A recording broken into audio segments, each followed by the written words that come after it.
कैसे बनता है पदार्थ, यह किस्सा भी रुचिकर है। कभी ठोस, कभी द्रव, कभी गैस बनकर आता यह नजर है। आओ इसकी संरचना के बारे में कुछ जाने और प्रकृति में छिपे कौतूहल को पहचाने। आओ इसके संरचना के बारे में कुछ जाने और प्रकृति में छिपे कौतूहल को पहचाने। प्यारे बच्चों, अपने चारों ओर जहाँ तक हमारी नजर जाती है, हमें अलग अलग प्रकार की वस्तुएं नजर आती हैं। कोई वस्तु गोल है तो कोई चौकोर, कोई छोटी है तो कोई बड़ी। विश्व में जितनी भी वस्तुएं हैं वो किसी न किसी सामग्री से बनी है। इस सामग्री को वैज्ञानिकों ने पदार्थ नाम दिया है। प्यारे बच्चों, आज हम पदार्थ और उनके गुणधर्म के बारे में जानने का प्रयास करेंगे।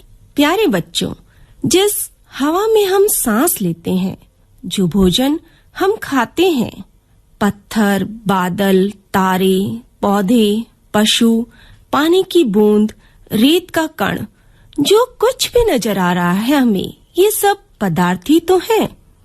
इन सभी पदार्थों में, या हम कहें कि इन सभी वस्तुओं में यह विशेषता होती है कि ये सभी वस्तुएं स्थान घेरती हैं और इनका कुछ न कुछ द्रव्यमान होता है। प्राचीन भारतीय दार्शनिकों ने पदार्थ को 5 मूल तत्वों में वर्गीकृत किया है, जिसे पंच तत्व कहा गया। ये पंच तत्व हैं वायु, पृथ्वी, अग्नि, जल और आकाश।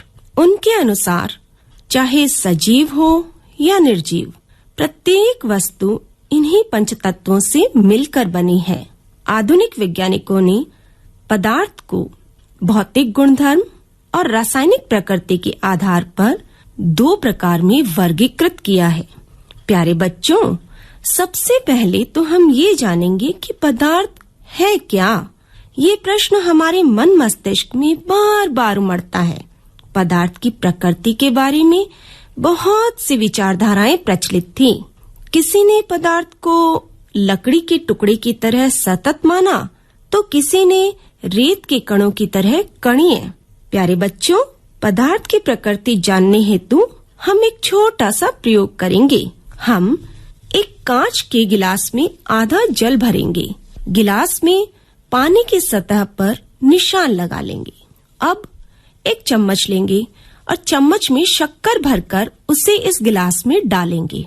थोड़ी देर बाद चम्मच से इस पानी को हिलाएंगे। हम पाते हैं कि थोड़ी देर बाद शक्कर गिलास में कहीं नजर नहीं आ रही।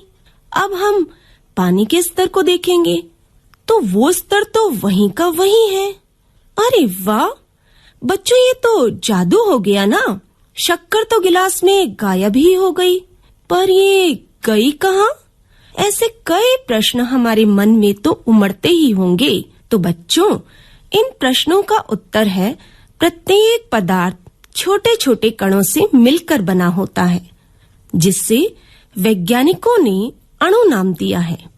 इन अणुओं के मध्य रिक्त स्थान अर्थात खाली जगह होती है। बच्चों, तुमने कई बार अपनी मम्मी को डिब्बे में चीनी या नमक खाली करते देखा होगा। जब डब्बा पूरा भर जाता है तो मम्मी उसे थोड़ा सा हिलाती है और न जाने कहां से जगह फिर से उस डब्बे में आ जाती है। बच्चों, आपने गेहूं पीसने की चक्की पर भी ऐसा नजारा देखा होगा। जब आटे से पूरा बर्तन भर जाता है तो दुकानदार उस आटे को जैसे ही दबाता है तो न जाने कहां से थोड़ी सी जगह फिर से बन जाती है। तो ये सब इसी कारण संभव हो पाता है क्योंकि अणुओं के मध्य रिक्त स्थान होता है। अब आप सबके मन में ये प्रश्न भी आ रहा होगा कि ये अणु कितने बड़े होते हैं या ये बहुत छोटे हैं, क्या हम इन्हें देख सकते हैं? तो बच्चों, ये कण या अणु इतने छोटे होते हैं कि हम इन्हें देखने की तो कल्पना भी नहीं कर सकते। प्यारे बच्चों, हम एक गिलास में पानी लेंगे और उसमें स्याही की एक बूंद डालेंगे तो पूरा पानी धीरे धीरे नीला हो जाएगा। यही क्रिया हम पोटेशियम परमैंगनेट से भी कर सकते हैं। 1 या 2 पोटेशियम परमैंगनेट के क्रिस्टल पूरे 100 मिलीलीटर पानी को रंगीन कर देते हैं। अर्थात एक छोटा सा पोटेशियम परमैंगनेट का जो क्रिस्टल है या जो स्याही की बूंद है, वो असंख्य छोटे छोटे कणों से मिलकर बनी होती है और ये कण बेहद सूक्ष्म होते हैं। अभी कोरोना संक्रमण के इस काल में जैसे ही कोई बाजार या ऑफिस से घर आता था तो हाथ धोने के बाद उससे तुरंत कहा जाता था ना, जाओ जल्दी से नहा कर आओ, और पूरी बाल्टी पानी में डिटॉल की 5-6 बूंदें डाल दी जाती थी। 5-6 बूंदों से ही पूरे पानी में डिटॉल की महक आने लगती थी।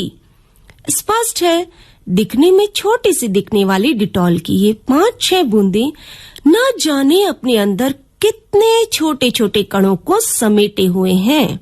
द्रव्य बना है छोटे छोटे कई कणों से मिलकर। द्रव्य बना है छोटे छोटे कई कणों से मिलकर। छोटे छोटे इन्हीं कणों को समझेंगे अणु कहकर। अणु इतना सूक्ष्म है, हम कैसे इसको बतलाएं? एक शक्कर के दाने से आओ इसको समझाएं। कूट पीस कर इसे और चाहो तो छोटा कर लो। अब सबसे छोटे कण को अपनी अंगुली पर धर लो। सोचो और बताओ, इसमें अब कितने अणु होंगे? 10, 100, 1000, लाख, शायद तुम यह बोलोगे। पर अपने सिर के बालों को जो मुश्किल है गिनना, उससे भी ज्यादा मुश्किल है इसमें अणुओं की गणना। प्यारे बच्चों, अब हम पदार्थ के गुणों के बारे में जानकारी प्राप्त करेंगे। आप सभी ने गर्मी में नींबू पानी का लुत्फ तो जरूर उठाया होगा। इस नींबू पानी में नींबू, नमक, शक्कर, पानी सबका स्वाद तुम्हें आता होगा। ऐसा इसलिए होता है क्योंकि एक पदार्थ के कण दूसरे पदार्थ के कणों के मध्य उपस्थित रिक्त स्थान अर्थात खाली जगह में समावेशित हो जाते हैं। पदार्थ के कणों के बीच पर्याप्त रिक्त स्थान होता है। पदार्थ के ये कण स्थिर नहीं होकर लगातार गतिशील रहते हैं। कमरे में यदि एक बुझी हुई अगरबत्ती रखी है तो उसकी सुगंध लेने के लिए हमें उसके करीब जाना होगा, पर यदि हम इस अगरबत्ती को जला दें तो इसकी सुगंध दूर से हमें अपनी ओर आकर्षित कर लेती है। प्यारे बच्चों, हम 2 गिलास लेंगे, एक में गर्म पानी और एक में ठंडा पानी डालेंगे। दोनों में हम 1 या 2 क्रिस्टल पोटेशियम परमैंगनेट का डालेंगे। हम पाते हैं कि गर्म पानी में क्रिस्टल के कण जल्दी घुलते हैं, जबकि ठंडे पानी में नहीं। पदार्थ के कण निरंतर गतिशील होते हैं, अर्थात इनमें गतिज ऊर्जा होती है। तापमान बढ़ने से कणों की गति तेज हो जाती है, या हम यूं कहें कि तापमान बढ़ने से कणों की गतिज ऊर्जा बढ़ जाती है। पदार्थ के कण अपने आप ही एक दूसरे के साथ अंतःमिश्रित अर्थात एक दूसरे में मिल जाते हैं। ऐसा कणों के रिक्त स्थानों में समावेश के कारण होता है। 2 विभिन्न पदार्थ के कणों का स्वतः मिलना ही विसरण कहलाता है। अणु की है तारीफ, प्रकृति में यह स्वतंत्र रह सकता, रासायनिक क्रिया में पर प्रतिभाग नहीं कर पाता। 2 या 2 से अधिक इसे मिलकर परमाणु बनाते, यह परमाणु स्वतंत्र प्रकृति में मगर नहीं रह पाते। ठोस ठोस है क्योंकि निकट इनमें अणु काफी ज्यादा, द्रव में दूर, गैस में दूरी सबसे ज्यादा।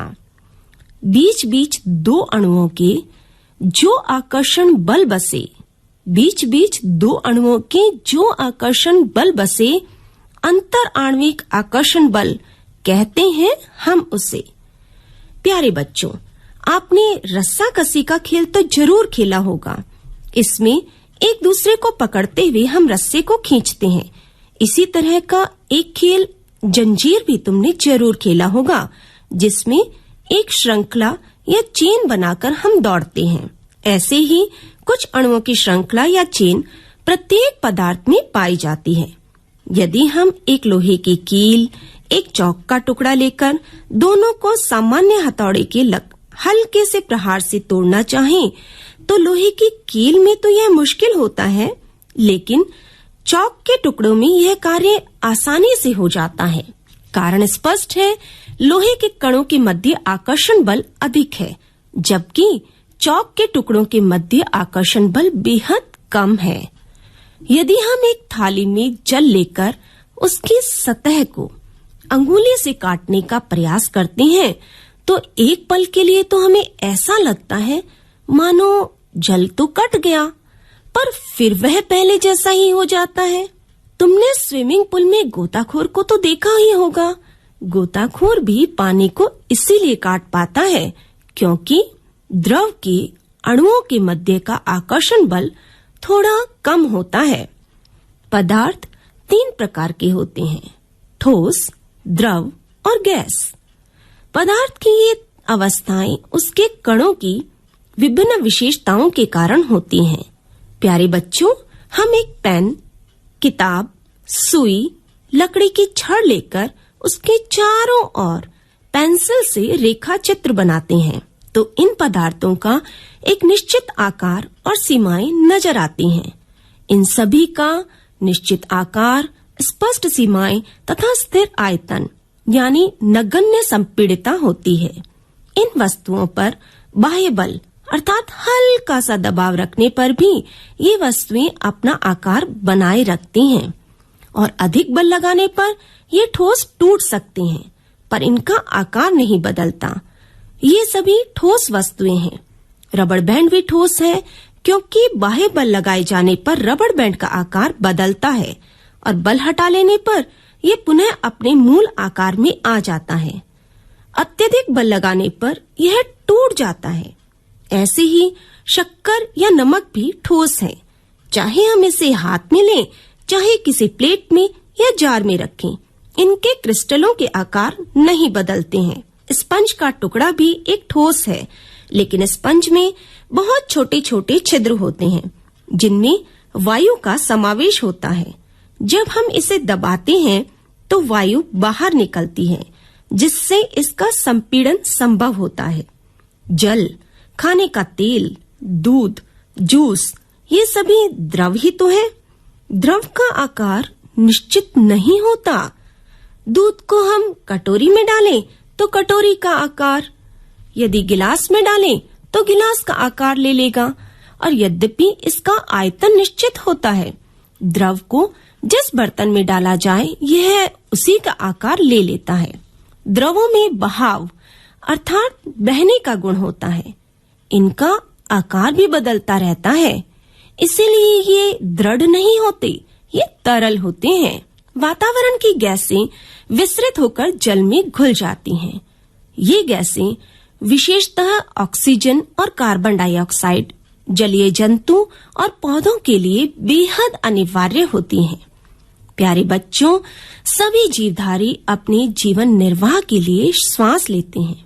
द्रव में ठोस, द्रव और गैस तीनों का विसरण संभव है।